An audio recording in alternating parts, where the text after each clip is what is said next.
একটা রিভিউ আবেদন আদালত সরাসরি শুনতে পারেন, লিভ দেওয়ার প্রয়োজন নেই। যখন হাইকোর্টের কোনো রায়ের বিবেচনার বিষয় আসে আপিল বিভাগ কর্তৃক, তখন লিভ দেওয়ার বিষয় থাকে। কিন্তু আপিল বিভাগের নিজের রায় যেহেতু ওনারা এখানে পর্যালোচনা করবেন, লিভের প্রয়োজন নেই।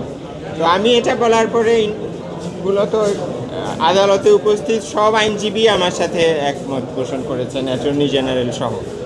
কিন্তু তারপরও কোর্ট একটা প্র্যাকটিস করে আসছিলেন যে ওনারা রিভিউ লিভ দিয়ে শুনছেন, তো ওনারা ওনাদের প্র্যাকটিস থেকে ডিভিয়েট করতে চান নাই, সেই হিসাবে ওনারা এটা লিভ দিয়েছেন। এবং রিভিউ যেই কারণে হয় সেটা হলো কোনো যদি আপনার রায়ের মধ্যে যদি খুব বড় ত্রুটি থাকে অথবা অন্য কোনো যুক্তিসঙ্গত কারণে আপিল বিভাগ তার নিজের রায় রিভিউ করে পরিবর্তন করতে পারে। তো ওই ব্রড দুটো গ্রাউন্ডে যে বিচারপতি খায়রুল হকের নেতৃত্বে যে রায় দেওয়া হয়েছিল ত্রয়োদশ সংশোধনী বাতিল করে, সেখানে কি ত্রুটি ছিল অথবা অন্য কোনো কারণে সে রায়টা রিভিউ হয়ে সেটা বাতিল হওয়া উচিত কিনা, সেটা দেখার জন্য ওনারা অনুমতি দিলেন আজকে। এবং এটা ছুটির পরে অক্টোবর মাসে এটা ফিক্স করেছেন শুনানির জন্য।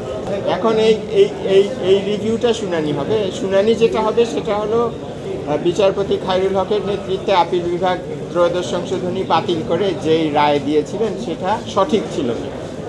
এবং আমরা আমাদের আজকের পিটিশনেও বলেছি, যখন পূর্ণাঙ্গ শুনানিও হবে তখনও আমরা বলবো যে এই রায় নানা কারণে ভুল ছিল। প্রথমত হলো যে সংবিধান বোঝার ব্যাখ্যা করার কতগুলো নীতি আছে, পদ্ধতি আছে। তো বিচারপতি খায়রুল হকের নেতৃত্বাধীন সংখ্যাগরিষ্ঠ মতামতের ভিত্তিতে যা রায় হয়েছিল সেখানে সেই নীতিগুলোর ভুল প্রয়োগ হয়েছিল।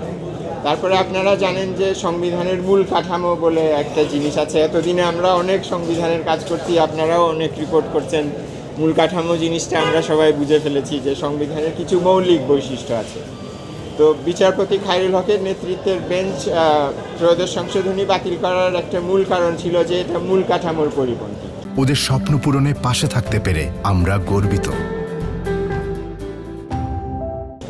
মূল কাঠামো হলো যেমন গণতন্ত্রের পরিপন্থী, কারণ অগণতান্ত্রিক অনির্বাচিত ব্যক্তিরা ক্ষমতায় থাকেন। তো কাজেই একদিনও ওনারা ক্ষমতায় থাকতে পারবেন না, এই কারণে এটা সংবিধানের মৌলিক বৈশিষ্ট্যের পরিপন্থী বলে ওনারা বাতিল করেছেন। কিন্তু এই যুক্তিটা সম্পূর্ণ অন্তঃসার শূন্য। এবং সংবিধান ব্যাখ্যা করতে হলে এটাকে খুবই আইসোলেটেডভাবে ব্যাখ্যা করার সুযোগ নেই। এটাকে আপনার সামাজিক রাজনৈতিক বাস্তবতা, দেশের বাস্তবতার ভিত্তিতে ব্যাখ্যা করতে হয়। আমি যেমনটা বলছিলাম যে সংবিধান ব্যাখ্যার নিয়ম নীতি প্রয়োগে ভুল হয়েছে। এখন ওনারা বললেন যে একদিনের জন্য অনির্বাচিত ব্যক্তি থাকতে পারবেন না। এই কথা বলে পরে কি হলো, ফলাফল দাঁড়ালো যে 15 বছর আমরা অনির্বাচিত লোকজনের অধীনে ছিলাম। তো কোনটা ভালো হলো? আপনার এই যে বাস্তবতা যে আমি একদিন অনির্বাচিত কারো কাছে থাকবো না, এই কথা বলে আমি একটা সিস্টেম চালু করলাম যার ফলে আমি 15 বছর একটা স্বৈরশাসনের একটা নির্বাচন ছাড়া আমি দেশ পরিচালনা করলাম। এই জিনিসটা তো আপনার দেখতে হবে। এবং সংবিধান ব্যাখ্যার এটা শুধু রাজনৈতিক বিষয় নয়, আপনার সাংবিধানিক আইন আপনাকে অ্যালাউ করে যে আপনি এই বাস্তবতাটা দেখবেন সংবিধান ব্যাখ্যার ক্ষেত্রে, যে আমি যে ব্যাখ্যাটা দিচ্ছি যে একদিনের জন্য অনির্বাচিত লোক থাকা খারাপ, এটার ফলাফল কি সেটা আপনার বিবেচনায় নিতে হবে ব্যাখ্যা করা। এই ফলাফলটা ওনারা বিবেচনায় নেন নাই, না নেওয়ার ফলেই এই 15 বছরের স্বৈরশাসন হয়েছে। কাজেই এই রায় অবশ্যই এটা পুনর্বিবেচনা হওয়া উচিত, বাতিল হওয়া উচিত। এবং যখন আপিল শুনানি হবে আমরা পূর্ণাঙ্গভাবে এগুলো বলব।